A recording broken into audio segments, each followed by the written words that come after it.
Buddy, happy Monday. Another week with the No Corners project. We're going to be going over part 2 today. Okay.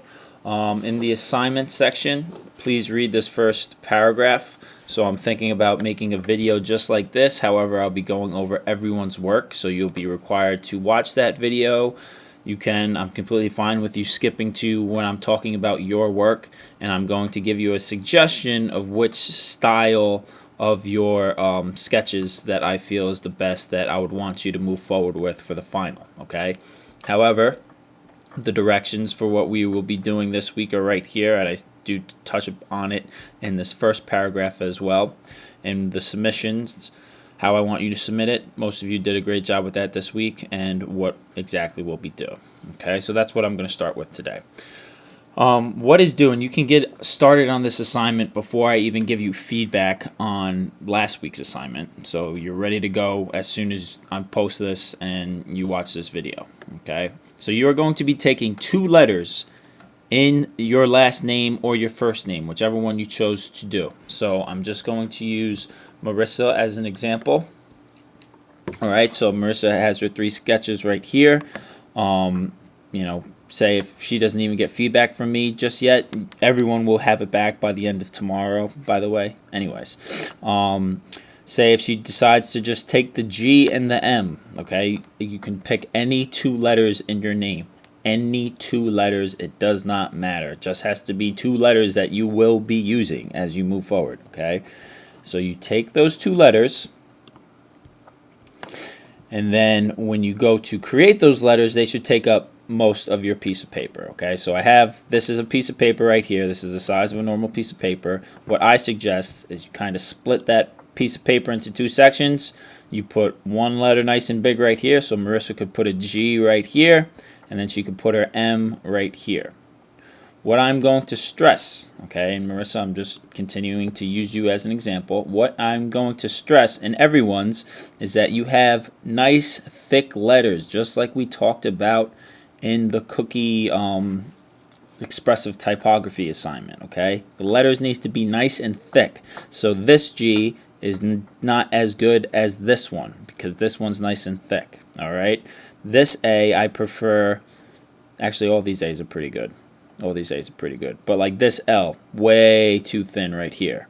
That is way too thin. So you want to widen that up. Okay, again, look at her work. All right, there's some skinny areas, but the majority of her shapes have nice thick areas. Okay, there's some thin areas, but the majority of the shapes are nice and thick. So you want to make sure your shapes are nice and thick as well, or else it's going to be hard to start to do this. And that's what we are going to be doing this week. So imagine this could be what your submission looks like. Okay, you have a piece of paper.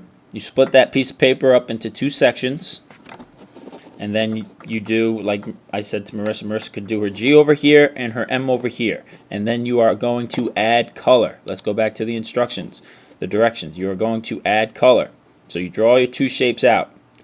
These letters should take up most of the piece of paper, aka draw them big. Now you're going to add the color and shapes inside the letters as seen in Laura's work.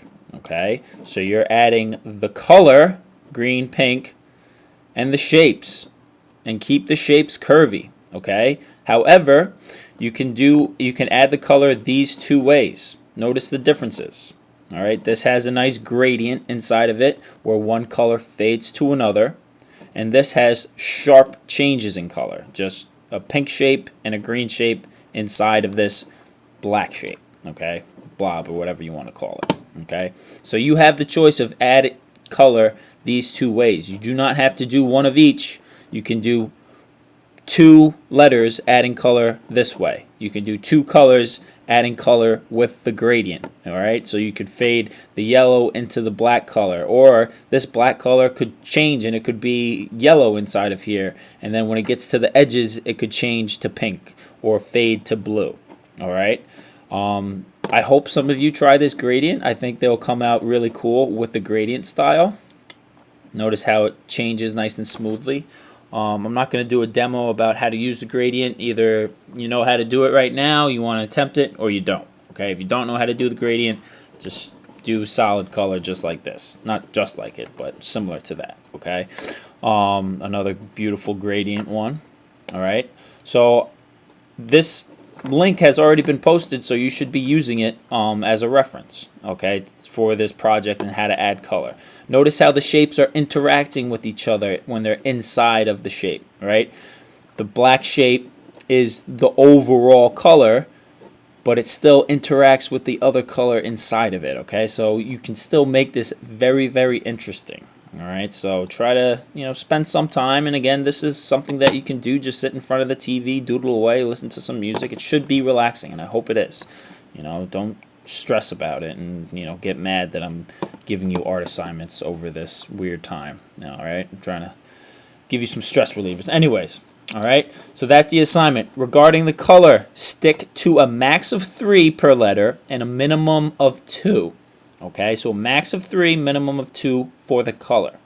All right, so again, everything's written out here. Watch this video. It'll help you, figure out how to do things. I suggest splitting that piece of paper up in 2 if you want to fold it like a hamburger bun, as I would tell my elementary students. Fold it like a hamburger bun, and then draw your 2 letters on side to side that way.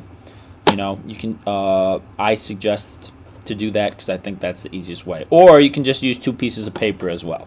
But try to save the trees and use one. It does not matter though. All right, so I hope that helps. As always, please ask questions if you need help or need some clarification. And I will probably do the video as I'm talking up here, going over everyone's work, kind of how I was flipping back and forth to Marissa's. I'll talk about everyone's, tell you what's working, what's not working, what you need to improve. Marissa already knows that she needs to thicken up some of her letters. I would say, Marissa, that this one down here is the best, probably because right now it's the biggest, but I'm also seeing good space in most of the letters. I would like to see this E in here though, because this kind of looks like more like a C rather than an E. And you can get pretty creative, but make sure they're nice and big. Make sure they're nice and big, okay? So Marissa, you already know what you need to do. But I'll post this video in the assignment section right here. Watch it, and again, this is due on Sunday, okay? Hope everyone's doing all right, and I will talk to you soon.